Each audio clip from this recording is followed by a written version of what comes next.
기도하겠습니다. 하나님 아버지, 눈이 있어서 보는 것이 아니라 빛이 있어서 봅니다.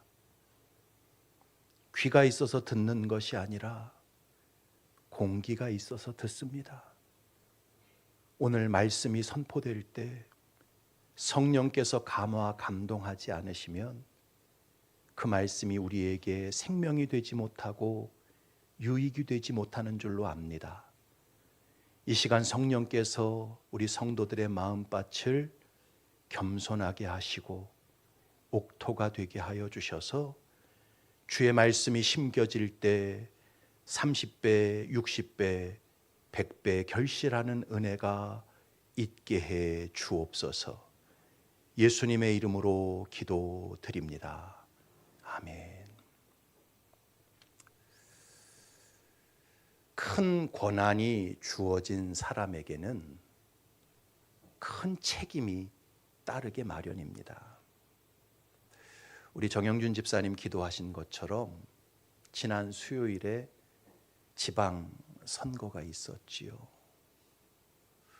당선된 사람들은 꽃다발을 목에 걸고 낙선한 사람은 낙심합니다. 여러분, 사람들이 왜 그렇게 대통령, 도지사, 시장, 시의원 그런 자리를 그렇게 가고 싶어 하는 것일까요? 그 이유는요, 그 자리에 그만큼 큰 권한이 있기 때문입니다. 사람들은 그걸 출세로 생각하는 것이지요. 그러나 여러분, 공적인 권한은 결코 개인의 사익을 추구하라고 주는 게 아닙니다. 언제나 공익을 추구하라고 공적인 큰 권한을 그 사람에게 부여하는 것이지요. 만약에 큰 권한을 받은 사람이 공익을 추구하지 않고 사익을 추구하게 되면 그로 인해서 큰 대가를 지불할 수밖에 없는 것입니다. 그런데 이것은요, 큰 은혜를 받은 사람도 마찬가지예요. 큰 은혜를 받은 사람에게는요, 그 은혜에 합당한 변화된 삶이 크게 요구되어지기 마련입니다. 자, 오늘 우리가 읽은 로마서 12장 1절은 어떻게 시작을 합니까? 그러므로 형제들아, 이렇게 시작을 합니다. 여러분, 이 그러므로라는 접속사는요, 이 본문에서 아주 중요한 단어입니다. 이 그러므로라는 접속사 속에는요, 뒤에 나오는 내용의 원인이 함축되어 있어요. 그러니까 다시 말해서 이렇게 설명할 수 있어요. 너희가 지금까지 하나님께로부터 놀라운 은혜를 받지 않았느냐? 예수 그리스도로 말미암아 죄 사함 받고 구원받고 칭의와 성화와 영화의 구원을 약속받지 않았느냐? 그러므로 이제부터 너희가 이렇게 살아가는 것이 마땅하다라는 의미가 이 그러므로라는 접속사에 들어있는 것입니다. 그러니까 우리는 로마서 1장부터 11장까지 복음의 은혜, 복음의 교리를 들었어요. 이것을 참으로 믿고 깨닫고 구원받은 사람은요, 이제 로마서 12장부터 시작되어지는 복음에 합당한 삶, 은혜 받은 자답게 변화되는 삶이 요구되어질 수밖에 없고 그렇게 변화되어질 수밖에 없는 것입니다. 이것을요, 조금 쉬운 이야기로 설명하겠습니다. 옛날 어떤 마을에 아주 지체 높은 양반집 아들이 있었는데 이 양반집 아들이요, 어찌어찌 하다가 그 동네 사는 천민집 딸을 마음 깊이 사랑하게 되었어요.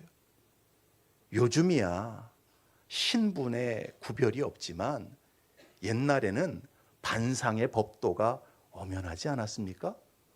어찌 지체 높은 양반집 아들이 천민집 딸을 사랑할 수 있겠어요? 이 안 되는 일이란 말이죠. 그러다 보니까요, 집안에서 반대를 합니다. 그러자 이 양반집 아들이요, 시름시름 앓기 시작하면서 죽어갑니다. 그런 상황이 되니 자식 이기는 부모 있겠어요?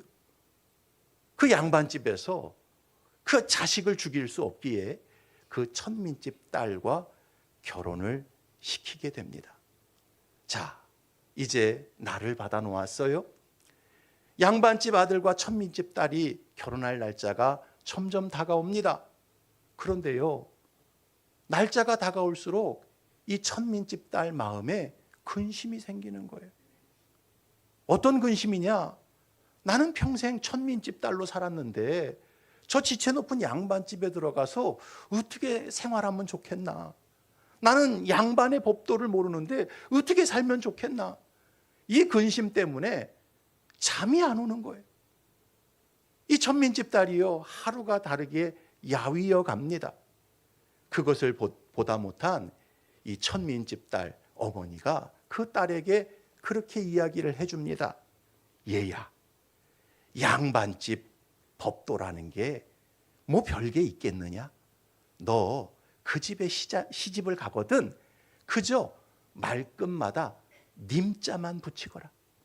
아버님, 어머님, 서방님, 도련님, 말끝마다 님자만 붙여라. 그러면 제법 양반태가 날 것이다. 천민집 딸이 그 이야기를 들으니까요, 그럴듯하거든요. 그래서 그 마음에 위로를 삼고요, 드디어 이제 양반집 아들과 천민집 딸이 결혼을 해서 그 집으로 들어가게 되었어요. 이 천민집 딸이요, 어머니가 가르쳐 주신 대로 말끝마다 님자를 붙입니다. 아버님, 어머님, 서방님, 도련님. 제법 양반태가 났어요. 그렇게 며칠이 지나갔습니다. 그러던 어느 날이었어요. 이 천민집 딸이 밥상을 차려가지고 점심상을 들고 안방으로 아버님 밥상을 가지고 들고 들어가는데, 그날따라 아버님이 안방 문턱을 괴고 이렇게 주무시고 계시는 거예요. 자, 밥상을 들고 안방으로 들어가야 되는데 그 문턱에 누가 있어요? 아버님이 문턱을 괴고 낮잠을 주무시고 계시니 이거 타 넘어갈 수도 없고 뭐라고 말을 해야 되겠는데 말을 못 하겠는 거예요. 그래서 고민하다가 이렇게 말했다지요. 아버님, 발림 들어갑니다. 대갈림 좀 치워주십시오. 여러분, 천민집 딸이 양반집 며느리가 된 것은 놀라운 은혜죠. 그렇죠? 언강생심, 꿈도 못 꿀 일이었습니다. 그런데 그 은혜로 천민집 딸이 양반집 며느리가 되었으면 이제는 진짜 양반집 교수답게 변화되어져 가야 하는 것입니다. 말과 행동이 양반집 그 예의에 맞게 바뀌어 가야 하는 거예요. 1년이 지나고 3년이 지나고 5년이 지났음에도 불구하고 계속해서 발림 들어갑니다. 대갈림 좀 치워주세요. 이런 수준으로 머물러 있다고 한다면 이건 곤란한 거예요. 자, 그런데 여러분, 이것은요, 예수님을 믿는 성도들도 마찬가지, 하나님의 자녀가 된 성도들도 마찬가지라는 거예요. 첫사람 아담이 범죄하면서 모든 인간은 그 사람이 유대인이나 이방인이나 할 것 없이 다 하나님 앞에서 죄인이 되었고요, 본질상 진노의 자녀가 되었어요. 그래서요, 자기 힘과 노력으로는, 자기 의와 종교적인 수행으로는, 율법으로는요, 구원받을 수 없는 타락의 상태가 되어져 버렸습니다. 이것을 로마서에서는요, 인간의 전적 타락 교리로 설명합니다. 따라합시다. 인간의 전적 타락 예, 하나님 앞에서 인간은요, 호박에 줄근다고 수박되는 거 아닌 것처럼 본질상 죄인이고 본질상 진노의 자녀가 되고 만 거예요. 하나님께서는 그런 죄인을 불쌍히 여기시고 구원하시기 위해서 자기 독생자 예수 그리스도를 대속제물로 이 땅에 보내주셨고요, 택자들에게 믿음을 선물로 주셨습니다. 할렐루야. 이 믿음으로 말미암아 하나님 앞에서 의롭다 칭함을 받게 하셨어요. 이것을 로마서에서는 이신칭의 교리로 설명합니다. 따라합시다. 이신칭의 오직 믿음으로 말미암아 우리가 하나님 앞에 의를 덧입게 되는 거예요. 그뿐입니까? 하나님께서는 진리의 영이신 성령님을 부어주셔서 우리를 거듭나게 하시고 하나님을 아바, 아버지라고 부르게 하셨어요. 그리고 우리 안에 계시는 성령님의 역사로 성화의 길을 걸어가게 만드셨습니다. 이것을 로마서에서는 양자의 교리 또는 성화의 교리라고 설명을 합니다. 그리고 장차 성부 하나님께서는 우리가 인생을 다 살고 나면 역사의 마지막 날 예수님이 부활의 신령한 몸을 입으셨던 것처럼 우리의 죄의 몸에 새 몸을, 영광스러운 몸을 입혀 주실 것입니다. 할렐루야. 이것이 성도가 바라는 궁극적인 약속, 궁극적인 소망입니다. 이것을 로마서에서는 영화의 교리로 설명을 했어요. 성삼위 하나님께서는 과거와 현재와 미래의 시간 속에서 택자들의 영과 혼과 육을 칭의의 구원으로, 성화의 구원으로, 영화의 구원으로 이끌어가고 계시는 것입니다. 여러분, 이 모든 구원의 역사는요, 전적으로 하나님이 행하시는 역사입니다. 제가 설교 때마다 자꾸 강조하죠. 오직 하나님만이 하실 수 있는 역사가 두 가지가 있는데, 첫 번째는 창조의 역사요, 두 번째는 구원의 역사다. 여러분, 죄인이 구원받는데 죄인의 힘과 노력이 보탬이 되는 게 아니에요. 성삼위 하나님의 절대적인 은혜가 우리를 구원의 길로 인도해 가시는 것입니다. 오직 하나님의 절대 주권과 예정 속에서 하나님의 무궁한 은혜와 지혜와 지식 가운데 죄인이 구원을 받게 되는 것입니다.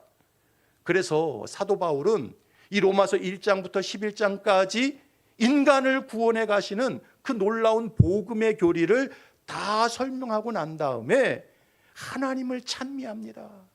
하나님을 찬양합니다. 우리가 감히 측량할 수도 없는 그 높으신 하나님의 경배를 올려드려요. 우리 로마서 11장 33절부터 36절 같이 읽어봅시다. 시작. 깊도다 하나님의 지혜와 지식의 풍성함이요, 그의 판단은 헤아리지 못할 것이며 그의 길은 찾지 못할 것이로다.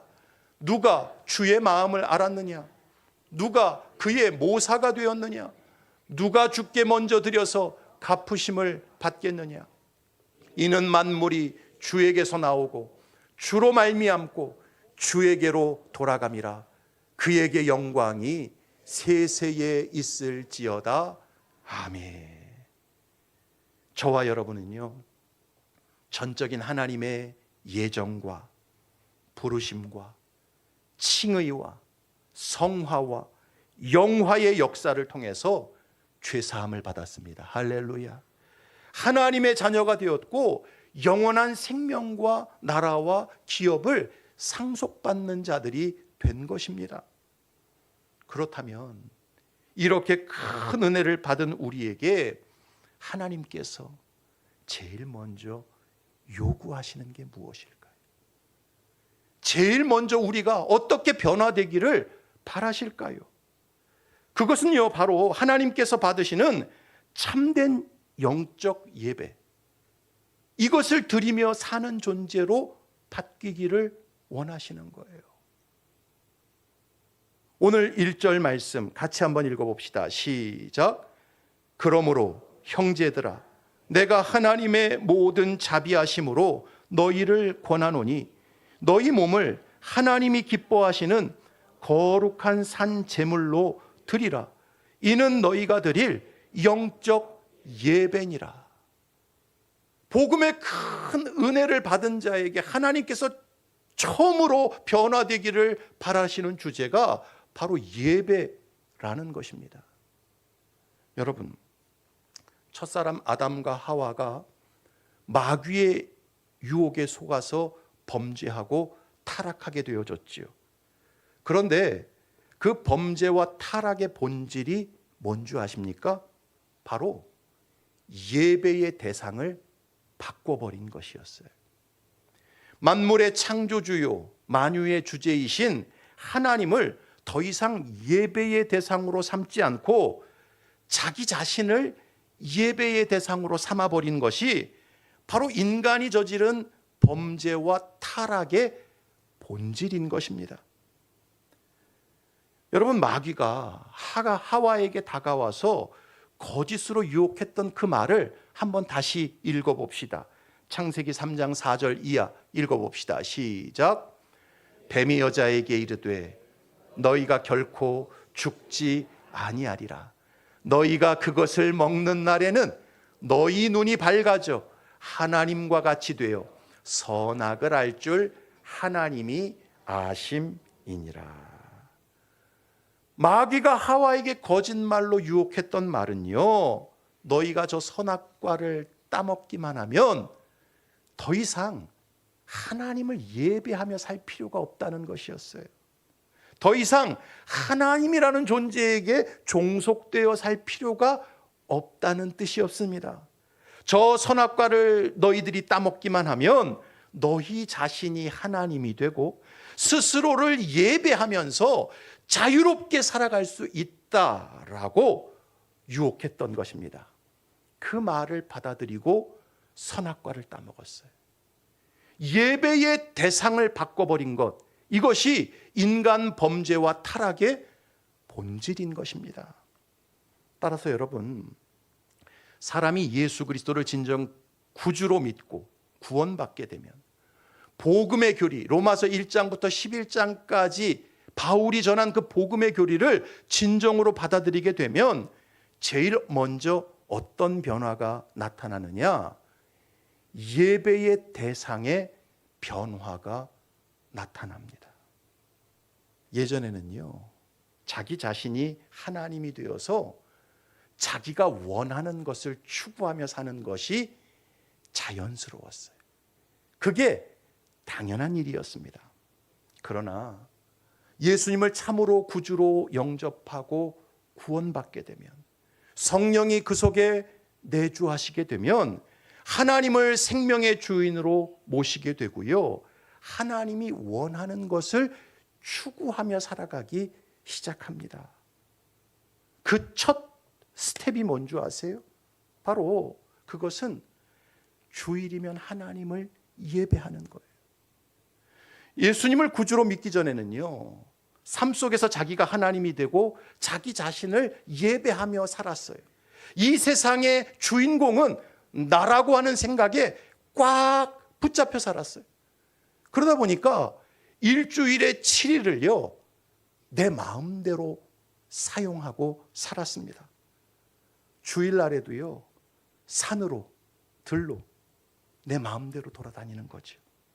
결혼식 간다, 여행 간다, 일하러 간다, 내 마음대로 가고 싶은데 다 돌아다녔어요.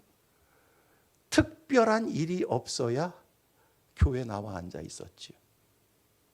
그게 아직 예수님을 구주로 믿지 않은 자들의 모습이에요.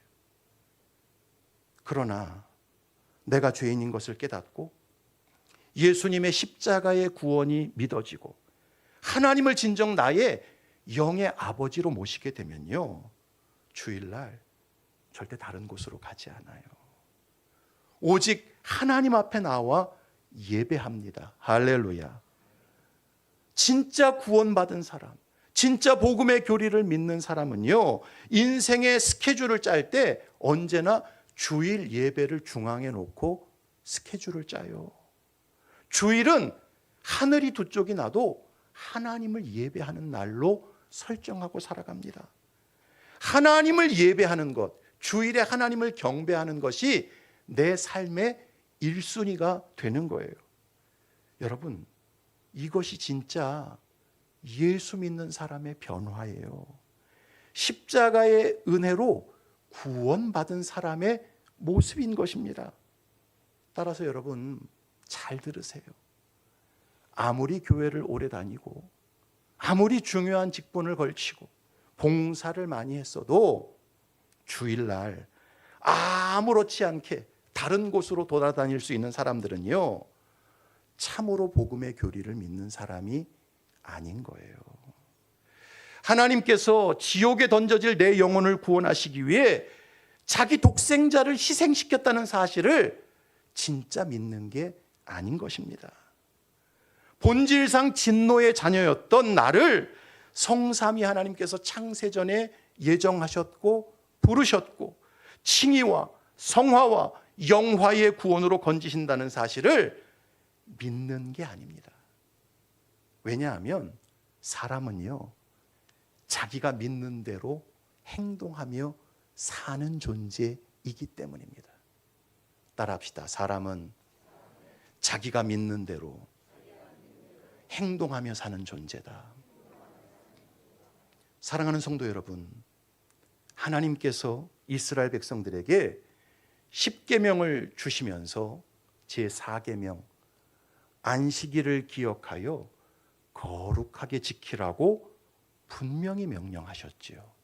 우리 신명기 5장 12절 이하 같이 읽어보겠습니다. 시작. 내 하나님 여호와가 내게 명령한 대로 안식일을 지켜 거룩하게 하라. 엿새 동안은 힘써 내 모든 일을 행할 것이나 일곱째 날은 내 하나님 여호와의 안식일인즉 너나 내 아들이나 내 딸이나 내 남종이나 내 여종이나 내 소나 내 나귀나 내 모든 가축이나 내 문 안에 유하는 객이라도 아무 일도 하지 못하게 하고 내 남종이나 내 여종에게 너같이 안식하게 할지니라. 너는 기억하라. 네가 애굽 땅에서 종이 되었더니 내 하나님 여호와가 강한 손과 편팔로 거기서 너를 인도하여 내었나니 그러므로 네 하나님 여호와가 네게 명령하여 안식일을 지키라 하느니라.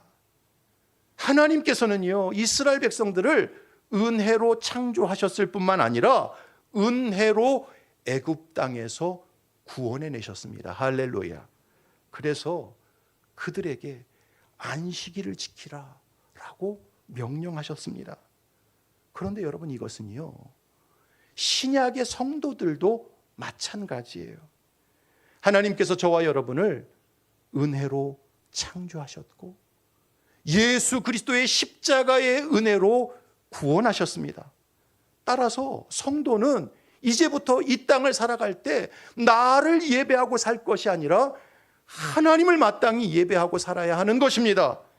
그 예배의 시작이 바로 주일을 기억하여 거룩하게 지키는 거예요. 이것이 예배의 시작입니다. 그런데 하나님을 향한 예배의 회복은요, 단순히 주일 성수 한 가지 지키는 것만으로 완성이 되는 것은 아닙니다. 주일 성수는요, 예배 회복의 첫 발걸음, 첫 시작일 뿐이에요.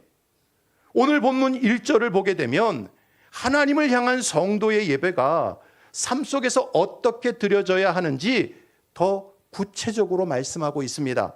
우리 1절 본문 다시 한번 읽어봅시다. 시작. 너희 몸을 하나님이 기뻐하시는 거룩한 산 제물로 드리라.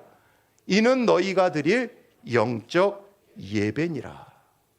여러분, 주일 예배는 시작이에요. 그 예배가 삶의 예배로 이어져야 합니다. 할렐루야. 주일 하루만 교인답게 하나님 자녀답게 사는 게 아니에요. 일주일 모든 날을 하나님의 자녀답게 하나님의 뜻 가운데 살아가야 하는 것입니다. 자, 그것을 오늘 본문에서는요, 너희 몸을 하나님이 기뻐하시는 거룩한 산 제물로 드리라. 이는 너희가 드릴 영적 예배니라 라는 말씀으로 설명하고 있습니다. 여러분, 이 본문을 원문에 가깝게 직역해서 다시 한번 제가 번역하면 이렇게 말씀드릴 수 있어요. 너희의 온 몸과 영혼을 하나님께서 기뻐하시는 거룩한 산 제물로 드리라. 이것이 너희가 하나님께 드릴 합당한 예배니라. 이렇게 직역할 수가 있어요. 바울은 먼저 우리가 하나님을 예배할 때 너희 몸을, 이것을요, 원문을 보면 우리의 전 존재로 예배해야 한다라고 말씀하는 것이지요. 오늘 본문에서 나오는 이 너희 몸이라는 말을 우리가 원문을 살펴보면 이 몸이라는 말이 헬라어로 소마라는 단어로 되어 있는데, 이 몸이라는 말은 단순히 육체를 의미하는 말이 아닙니다. 성경에서 소마라고 말할 때 이 몸은 인간의 전 존재를 의미합니다. 인간의 영혼과 몸, 육체, 이 통합된 존재를 일컬어서 소마, 너희 몸이라고 표현을 하는 거예요. 여러분, 이것은요, 하나님께서 인간을 어떻게 창조하셨는지를 살펴보면 우리가 단박에 알 수 있어요. 태초에 하나님께서 인간을 창조하실 때 어떻게 창조하십니까? 진흙으로 인간의 몸을 빚으신 다음에 그 코에 생기를 불어넣으셨지요. 그랬을 때 사람은 생명이 되었다라고 성경은 기록합니다. 창세기 2장 7절 같이 읽어봅시다. 시작. 여호와 하나님이 땅의 흙으로 사람을 지으시고 생기를 그 코에 불어넣으시니 사람이 생명이 되니라. 이 생명이라는 말을 영어 성경에서는 living soul이라는 말로 번역했어요. 그 의미는 몸과 영혼이 통합되어 있는 존재라는 뜻입니다. 그러니까 그 속의 마음과 생각이 육체로 다 표현이 되어지는 존재. 육은 육대로 따로 움직이고 영은 영대로, 생각은 생각대로 따로 움직이는 존재가 아니라 내가 생각하고 마음에 품는 것이 육으로 다 드러나는 living soul, 생명, 영과 육이 통합된 존재로 하나님께서 사람을 지어 놓으셨어요. 따라서 성도가 하나님을 섬기고 예배할 때는요, 내 전 존재로 예배하고 섬겨야 하는 것입니다. 마음만 예배하고 섬겨서도 안 되고, 몸만 예배하고 섬겨서도 안 되고, 온 몸과 온 마음으로 하나님을 예배하고 섬겨야 하는 것입니다. 전 존재가 하나님을 예배해야 하는 거예요. 자, 이것에 대해서 신명기 5장에서 분명히, 신명기 6장 5절에서 분명히 말씀하고 있습니다. 같이 읽어봅시다. 시작. 너는 마음을 다하고 뜻을 다하고 힘을 다하여 내 하나님 여호와를 사랑하라. 하나님을 사랑하고 하나님을 예배하고 하나님을 섬길 때는요, 마음과 뜻과 힘, 영혼, 육, 이 전 존재가 하나님을 섬기고 예배해야 한다는 뜻입니다. 그래서 여러분, 주일날 하나님을 예배하러 나올 때 그 마음이 로또 복권 당첨금 찾으러 가는 심정으로 나와야 합니다. 할렐루야. 여러분, 예배하러 나올 때 아이고 또 주일이네, 또 한참 차 끌고 가야 되네, 이런 마음으로 예배하러 나오면 안 돼요. 어떤 마음으로 나와야 된다고요? 로또 복권 당첨금 찾으러 가는 심정으로 하나님 앞에 나와야 되는 거예요. 하나님은요, 마음을 다해서 하나님을 사랑하고 예배하는 자들을 기뻐하시는 것입니다. 할렐루야. 주 앞에 나올 때 우리 마음 기쁘고 그 말씀 힘되어 희망 솟아오른다. 할렐루야. 여러분, 주일날 하나님 앞에 예배하러 나올 때 온 마음으로 기뻐하는 심정으로 하나님 앞에 나오실 수 있기를 바랍니다. 로또 복권 당첨금보다 훨씬 더 어마어마한 것을 준비하고 계시는 분이 우리가 믿는 아버지 하나님이세요. 그러므로 여러분, 인상 쓰지 말고 투덜거리지 말고 아이고 내가 어쩌다가 예수를 믿게 돼서 이 팔자에 산으로들로 놀러가지도 못하고 이렇게 맨날 교회 가야 되나, 이런 마음으로 나오지 말고 로또 복권 당첨금 수령하러 가는 마음으로 기쁨으로 나오셔야 되는 거예요. 할렐루야. 이게 너희 몸을 하나님께 예배한다라는 말의 첫 번째 의미예요. 뿐만 아니라 복장은요, 어디 결혼식 갈 때 입는 옷을 입고 나와야 되는 거예요.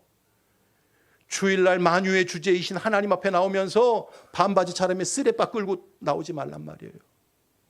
여러분, 결혼식 갈 때 어떻게 차려입고 갑니까? 때 빼고 광내고 제일 좋은 옷 꺼내서 입고 나오지 않아요? 너희 몸을, 그 몸이라는 것은 전 존재를 의미하는 거거든요. 복장까지도 정말 하나님 앞에 내가 나간다, 대통령보다 더 귀한 분 앞에 나간다, 이런 마음을 가지고 잘 준비해서 나와야 하는 거예요. 뿐만 아니라 헌금을 드릴 때도요, 그냥 그 자리에서 그냥 뒷주머니에 있는 꾸깃꾸깃한 돈 그렇게 헌금하는 게 아니라 일상을 살아가면서 새 돈을 발견하면 요건 하나님 앞에 헌금해야지. 조금 구겨진 돈은요, 옛날 우리 믿음의 선배들은요 다리미로 다 펴가지고 하나님 앞에 드렸어요. 바로 그 자세. 마음은 로또 복권 당첨금 수령하러 가는 마음으로, 복장은 가장 아름답고 좋은 것으로, 그리고 헌금도 미리 준비하는 마음으로 전 존재로 하나님 앞에 그렇게 나와 예배해야 하는 것입니다. 여러분, 이것이 바로 너희 몸을 하나님께 드린다는 말씀의 의미인 거예요. 마음만이 아니라, 뜻만이 아니라, 힘만이 아니라 마음과 뜻과 힘을 다해 하나님을 섬기고 예배해야 하는 것입니다. 우리가 믿는 하나님, 만유의 주제이십니다. 온 만물의 심판자이십니다. 여러분, 절대 우습게 생각하지 마십시오. 하나님을 예배할 때 온 존재로 하나님을 사랑하며 예배하실 수 있기를 축복합니다. 두 번째로, 하나님을 예배하고 섬길 때는요, 너희 자신을 무엇으로 드리라? 거룩한 산 제물로 드리라 라고 말씀하고 있어요. 여러분, 구약시대 때 성막이 있고 성전이 있었을 때 제물을 가지고 나옵니다. 사람들이 그 하나님 앞에 제물을 드릴 때는요, 그 제물은요 모두 다 피 흘려 죽은 상태로 제물이 되어졌어요. 그렇죠? 살아있는 제물이 없었어요. 다 죽임을 당하고 피를 흘리고 각을 떠서 번제단에 올려서 태워 하나님 앞에 드렸습니다. 산 제물이 없었어요. 구약시대 제물은 다 죽은 제물이었지요. 자, 그런데 신약에 와서 우리 주 예수 그리스도께서 십자가에서 우리의 모든 죄를 걸머지시고 영단번에 속죄 제물이 되셨습니다. 할렐루야. 그래서 성도들은요, 이 신약 시대를 살아가는 성도들은 영단번에 속죄 제물이 되신 예수 그리스도를 의지함으로, 그 보혈과 희생을 의지함으로 하나님 앞에 당당하게 나아갈 수 있게 된 것입니다. 할렐루야. 이것을 히브리서에서도 분명히 말씀하고 있지요. 자, 그럼에도 불구하고 바울은 성도들에게 오늘 뭐라고 말씀합니까? 너희 자신을 거룩한 산 제물, living sacrifice, 그것으로 하나님께 드리라고 말씀을 합니다. 여기서 너희 자신을 하나님께 거룩한 산 제물로 드리라는 말씀의 의미는 크게 두 가지 의미예요. 나 자신을 거룩한 산 제물로 하나님께 드린다는 게 도대체 어떤 의미냐? 첫 번째는요, 예수님께서 베풀어 주신 그 희생과 구원을 기억하면서 늘 감사로 충만한 삶을 살아가는 것, 이게 거룩한 산 제물이 된다는 말의 첫 번째 의미입니다. 여러분, 속죄의 역사는 예수님이 홀로 다 이루셨습니다. 믿으십니까? 예수님 때문에 우리가 죄사함 받고 구원받게 된 거예요. 따라서 성도 자신이 하나님 앞에 속죄 제물이 된다는 것은 있을 수가 없는 이야기입니다. 그 제물은 누가 되셨어요? 예수님이 되셨습니다. 그렇다면 성도가 자신을 거룩한 산 제물로 하나님께 드린다는 말씀의 의미는요, 이 땅을 살아가면서 매 순간 예수님께서 베푸신 그 희생과 구원을 기억하면서 범사에 감사하고 사는 거예요. 아무리 내 인생에 큰 문제와 어려움이 닥쳤을지라도, 아무리 큰 고난과 손해를 입었다 할지라도 영원히 지옥에 떨어질 내 영혼을 구원해내신 예수 그리스도의 희생, 예수 그리스도의 사랑을 생각하면서 감사하고 감사하는 것입니다. 이것이 바로 성도가 거룩한 산 제물로 이 땅을 살아간다는 말씀의 의미인 거예요. 여러분, 우리가 하나님께로부터 받은 그 사랑, 그 은혜, 그 기업은요, 감히 측량할 수가 없는 거예요. 하나님께서 우리를 위하여 예비하신 것은 눈으로도 보지 못했고 귀로도 듣지 못했고 우리의 생각으로도 감히 상상할 수 없는 것이라고 바울은 분명히 말씀했습니다. 하늘을 두루마리 삼고 바다를 먹물 삼아도 우리를 위해 베푸신 하나님의 은혜, 하나님의 사랑을 다 기록할 수가 없습니다. 따라서 진짜 복음의 은혜를 믿고 복음의 교리를 믿는 사람은요, 내 상황과 형편이 어떠하느냐 이것과 상관없이 그 마음속에서, 그 입술에서 감사와 찬양이 흘러 넘칠 수밖에 없는 것입니다. 높은 산이 거친 들이 초막이나 궁궐이나 내 주 예수 모신 것이 그 어디나 하늘나라.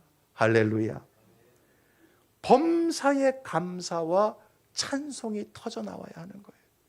여러분, 우리가 일상 속에서 하나님을 예배하며 산다는 게 뭡니까?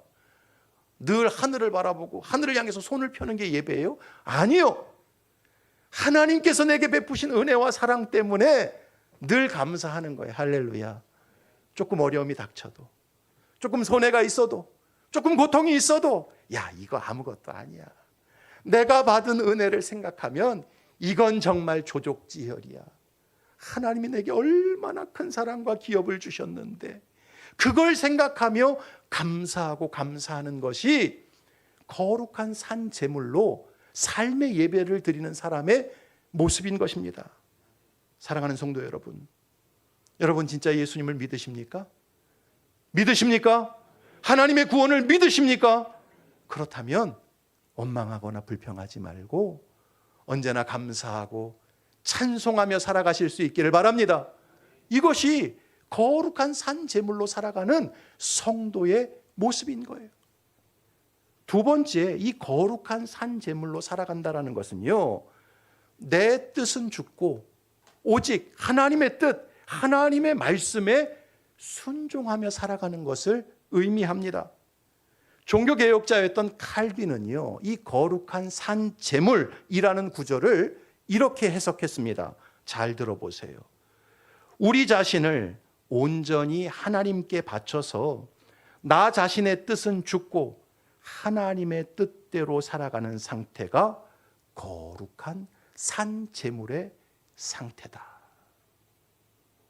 이것이 바로 하나님 앞에서 매일의 삶을 예배로 드리는 성도의 모습인 것입니다.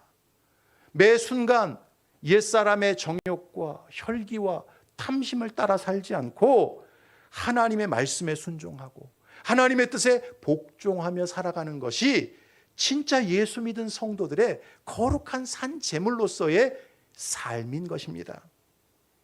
사랑하는 성도 여러분, 진짜 예수님을 믿고 복음의 교리를 믿는 사람은, 예수 십자가의 은혜로 구원받은 사람은요, 삶 속에서 제일 먼저 예배의 대상이 바뀝니다. 할렐루야. 예수 믿기 전에는요, 모든 게 자기였어요. 자기 생각, 자기 판단, 자기 자존심, 자기 만족, 자기 자신을 하나님 자리에 올려놓고 살았어요. 자기를 예배하고 살았습니다. 그러나 진짜 복음의 은혜를 믿고 깨달은 사람, 예수님을 구주로 영접한 사람은요, 만물의 주인이신 하나님을 예배하며 살아갑니다. 할렐루야. 그 시작이 안식일을 기억하여 거룩하게 지키는 거예요. 주일날 어디 딴 데 돌아다니는 거 아니에요.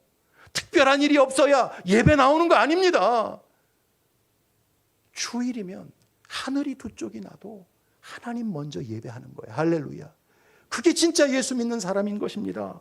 그리고 그 하나님을 예배할 때는 마음과 뜻과 힘을 다해 예배하는 거예요. 교회 나오는 것이 뭐 도살장에 끌려 나오는 기분이다? 그 사람 예수 믿는 사람 아니죠. 복음의 은혜 아는 사람 아닙니다. 로또 당첨금 수령하러 가는 것보다 더 기쁜 마음으로 나와야 되는 거예요. 가장 좋은 옷을 입고 헌금도 잘 준비해서 내 전 존재로 하나님을 예배해야 하는 것입니다. 그리고 이 주일의 예배는 일주일의 삶의 예배로 이어져야 합니다.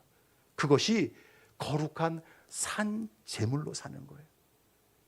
거룩한 산 제물로 산다는 것은 범사에 감사하고 사는 것입니다. 할렐루야. 그 감사는 단순히 감사하면 좋은 일이 온대 그래서 감사하는 게 아니에요. 하나님께서 베푸신 은혜와 사랑, 나를 위해 예비하신 기업을 생각할 때 이 땅의 것들은 정말 아무것도 아니다. 감사와 찬양이 터져 나와야 하는 것입니다. 할렐루야.